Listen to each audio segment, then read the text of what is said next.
Greetings and welcome back to room 303 in our Talks with Walt, as we are calling our readings now through the entire deathbed edition of Walt Whitman's Leaves of Grass. We are in the Calamus section, and we turn now to a very interesting little poem, Whoever You Are, Holding Me Now in Hand. Now, we have said this before, that Whitman has this amazing ability to almost like reach out through the pages of Leaves of Grass and either grab you by the heart or the throat, and sometimes both, and say to you, you need to hear what I've got to say to you. And that's going to be the game that we're going to play here in this set of lines.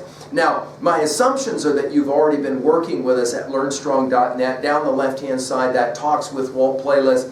And you've been with us from the inscriptions work all the way up through Scented Herbage, which we have finished just recently, the last poem in the Calamus section. We're going to look back into that inscription section a number of times in this lecture.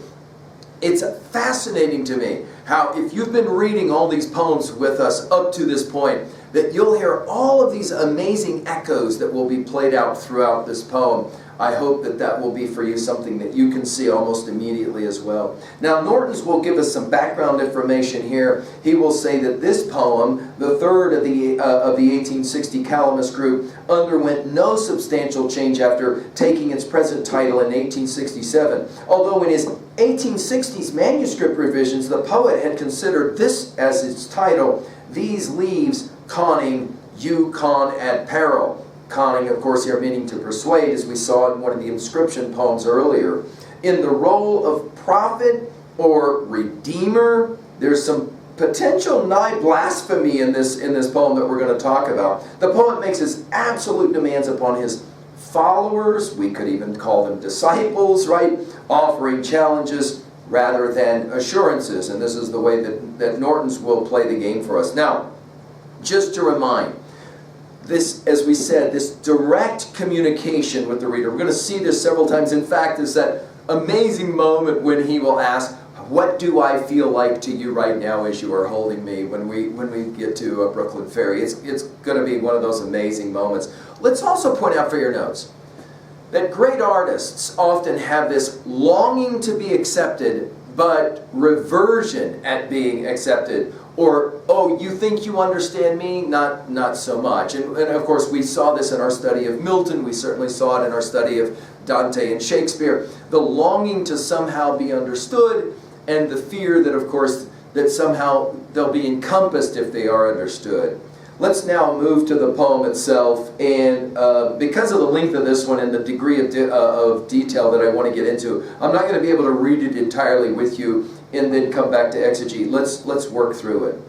Let's begin first of all with the first line, whoever you are. And right away, we have pointed out many times how Leaves of Grass is an attempted dialogue with you, with the reader, as well as an attempted dialogue, we would say, with Whitman's speaking with Whitman, right? I mean, just go back to the opening lines of Song of Myself and the way in which the word you gets used. And yet, let's point out, 34 times, at least, in this poem, the word you gets used. Whoever you are, holding me now in hand.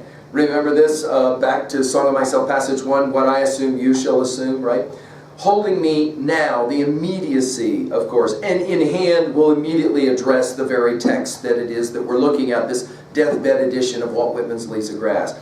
Without one thing, all will be useless. And he loves to do this, right? To reduce everything down to one thing. What Thoreau will call in Walden, of course, the essential facts of life, right? He says, I give you fair warning. Now, in some ways, we've seen this, where there's a certain kind of need to warn, to try and say, hey, you better watch out, right? Before you attempt me further. Now, we have said this about this word attempt.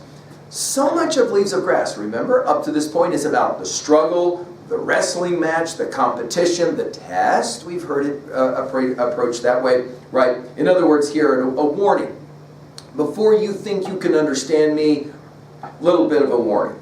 I am not what you supposed, but far different, right? Now, the enigma that is Whitman, and we could go back and find any number of places already in Leaves of Grass where this kind of idea is echoed. I'm going to let you find the place already in Leaves of Grass where for you, this is your favorite one. And then a couple of rhetorical questions that set now off to set up the rest of the poem. Who is he that would become my follower? Now, immediately we find ourselves thinking, and certainly Whitman's readers would find themselves thinking about that Luke 9:23 passage, right? Whoever comes after me must deny himself, take up his cross, and follow me. Again, there is a little bit of the blasphemous language here. Guys, I've said to you that I think Whitman's smiling all the way through these poems, and I think here he would as well be smiling. Who is he that would become my follower? Who would sign himself a candidate? We'll come back to this word candidate. That's that kind of almost political word. For my affections. That is to say, who would really want my affections? Now again, what he's talking about, of course, is you as a reader of his material, of his Leaves of Grass. Of course, the poem can be read an alternate way, sexually or whatever. The need for longing for companionship as well is a possibility. And then, of course, we're going to play around more with this idea of the way or the path. When we get to Song of the Open Road, we'll see it that way. Reading as if it is somehow a journey. The way is suspicious. Again, this will sound very much like some of the words of Christ. The way is hard, right? And few are they that find it. The result uncertain. And then he loves this word, I told you guys, perhaps destructive. You would have to give up all else. I alone would expect to be your sole and exclusive standard. He loves this militaristic language of standard, the flag. Your novitiate would even then be long and exhausting. And of course, some of you are already smiling because here is Plato's Republic 7. No question, this is a text about pedagogy. We're back to, of course, our comments in Song of Myself, passage 46 and 47. The idea that it takes a long time to come out of the darkness of that cave, right? A lot of fear, a lot of pain.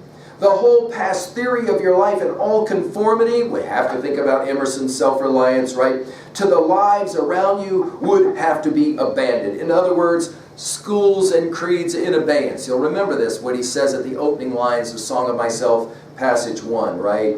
Therefore, release me now. We're going to come back to this idea of releasing me. In other words, let go of me. Literally stop reading the book. Release me now before troubling yourself any further. Let go your hand from my shoulders. Some of the most intimate language we've heard in all of Leaves of Grass, speaking directly to you, the reader. Take your hands off my shoulders. In other words, it's almost as if you thought you were going to hug me, i.e., read my text and understand it.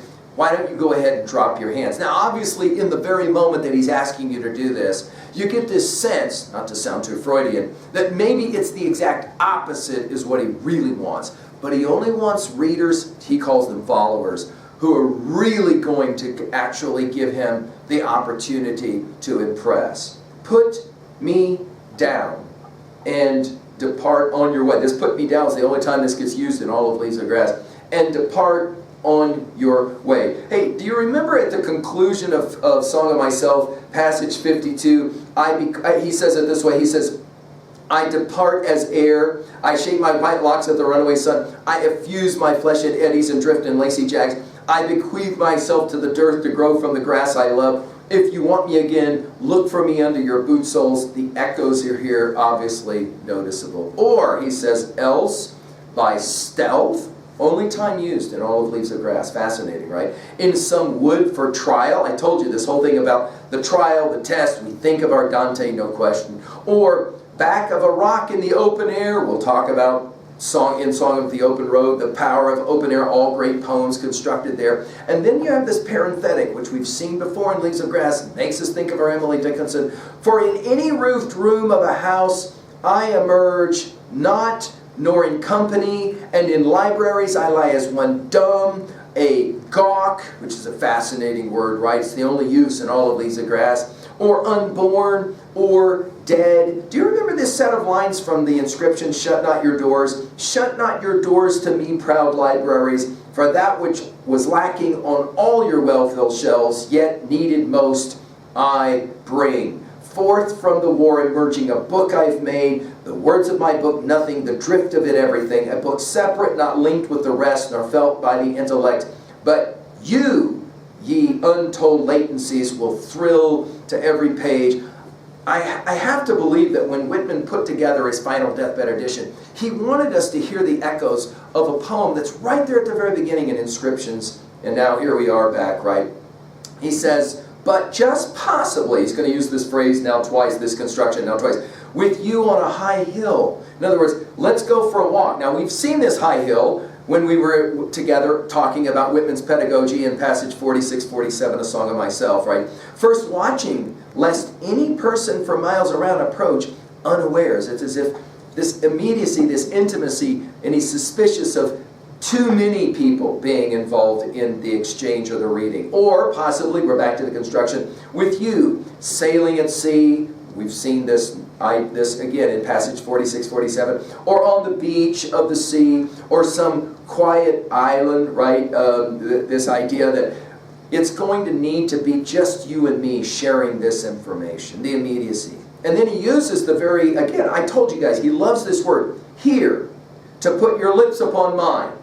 I permit you. That is to say, the kiss. Now readers of Whitman's own day couldn't have missed it, and of course we today don't miss it, that we think about the famous kiss of Mark 14:44. That is to say, the Judas kiss, if you will, with the comrade's long-dwelling quick kiss, or the new husband's kiss, for I am the new husband, and I am the comrade. That is to say, let me give you a kiss. Can I just say this out loud? No one had ever written poetry like this before. I mean, you can't imagine Longfellow writing a set of lines like this, a contemporary of Whitman's. You cannot imagine most poets writing stuff like this, and it is going to be, it's extreme, it's radical for its day. Now, there is a shift in this poem, and we move from the individual, the person, to the book itself, to Leaves of Grass. Or, notice the repetition of several of these now, or if you will, thrusting me, now he's talking about the poem, the book of poems, right? Beneath your clothing, hide me, in other words, under your garments, where I may feel the throbs, he loves that word, of your heart, and rest upon your hip. I mean, go back to Song of Myself, passage 46, I rest the chuff of my hand on your hip. Remember that line? Playing the same game. Carry me when you go forth over land and sea. It's echoed in Inscription several times. That was his hope. Whitman genuinely believed that he could keep America from fragmenting and going to war if only they would read his poetry. It's an amazing idea, right? Carry me when you go forth over land or sea, for thus merely touching you is enough, is best. Do you remember what he says in Song of Myself, passage 27, to touch my person to another is about as much as I can stand. You remember that? And here he is now. Thus merely touching you is enough, is best, and thus touching you when I silently sleep and be carried eternally. It's enough if I can touch you. That is to say, listen to what I'm suggesting in my poetry and let me touch you. Amazing, absolutely stunning poetry.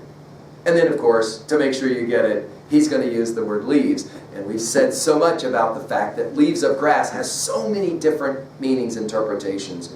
But these leaves conning you, persuading you, con at peril. In other words, it's dangerous business to pick this set of poems up. And these leaves and me, you will not understand. Remember what Emerson said in Self-Reliance. We gave a full lecture on this at learnstrong.net. To be great is to be misunderstood, right? They will elude you. Now remember, we just read these lines in passage 52. Failing to fetch me, right? Just to finish those set of lines, he says, I bequeath myself to the dirt, to grow from the grass I love. If you want me again, look for me under your boot soles. You'll hardly know who I am or what I mean. Again, these lines echo so much.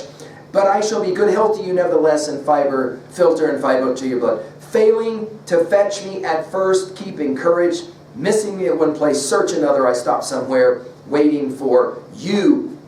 You got to know that poem to be able to appreciate what he's saying right here. He says, They will elude you at first, and still more afterward. I will certainly elude you, even while you should think you had unquestionably caught me. Behold, already, you see, I have escaped from you. No question. And then, Whitman loves this kind of strange syntax. Here it read, for it is not for what I have put into it that I have written this book. What a strange line. For it is not what I have put into it that I have written this book. Nor is it by, notice the repetition of nor here, at least 4 of them. Nor is it by reading it you will acquire it. What? Wait a minute. I thought we've been talking about you need me to read your poetry or your book. Nor do those know me best who admire me and vauntingly praise me. Whitman did have his admirers, and he says about them, they really don't understand me either. Nor will the candidates, to come back to that word, for my love, then the parenthetic, unless at most a very few, fascinating, prove victorious. Notice the war language again. Nor will my poems do good only, they will do just as much evil, perhaps more. Now, for those of us who have read all of Leaves of Grass to this point, we cannot help but think about starting from Paumanok, passage number 7. Let's go back to it for just a moment and remind ourselves, I am the credulous man of qualities, ages, races. I advance from the people in their own spirit. Here is what sings unrestricted faith. Omnes, that notion, that idea of all. Let others ignore what they may. I make the poem of evil also. I commemorate that part also. I am myself just as much evil as good, and my nation is. And I say, there is in fact no evil. Or if there is, I say it's just as important to you, to the land, or to me as anything else. Here we are back to it again. Nor will my poems do good only. They do just as much evil perhaps. For all is useless, back to the opening lines of the poem, without that which you may guess at many times and not hint, that which I hinted at. Starting from Paumanok, passage number 10, just a few lines after the ones that I was talking about. Prophetic spirit of material shifting and flickering around me, living beings, identities now doubtless near us in the air that we know not of, contact daily and hourly that will not release me, these selecting these in hints demanded of me, not he with a daily kiss onward from childhood kissing me. It's an amazing thing to go back and look at some of these lines and to recognize, wow. By the way, I told you, you can't read T.S. Eliot without having some sense of Whitman. Do you remember at the conclusion of the Dry Salvages, these are only hints and guesses, hints followed by guesses. The hint have guessed, the guess half understood is incarnation. Therefore, he'll finish, release me and depart on your way. This idea of releasing me, of course, is fascinating because in the process of grasping, we are releasing. Let's finish now at 2a. Well, it's a fascinating thing. The gifted poet, the gifted artist, longs for acceptance and to be understood, but also fears it at the same time. It's what makes great literature what great literature is, right? At 2b, we mentioned it, the repetition and the echoes are remarkable here. 34 times, the you, that intimate voice is also so compelling.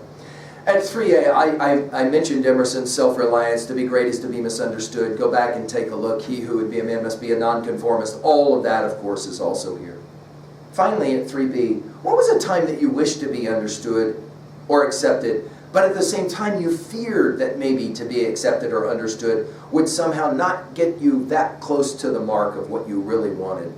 And finally, do you think this is some of the most intimate texts that you've ever read? I hope that we can continue to challenge you with hints, as Eliot says, hints and guesses. Thank you.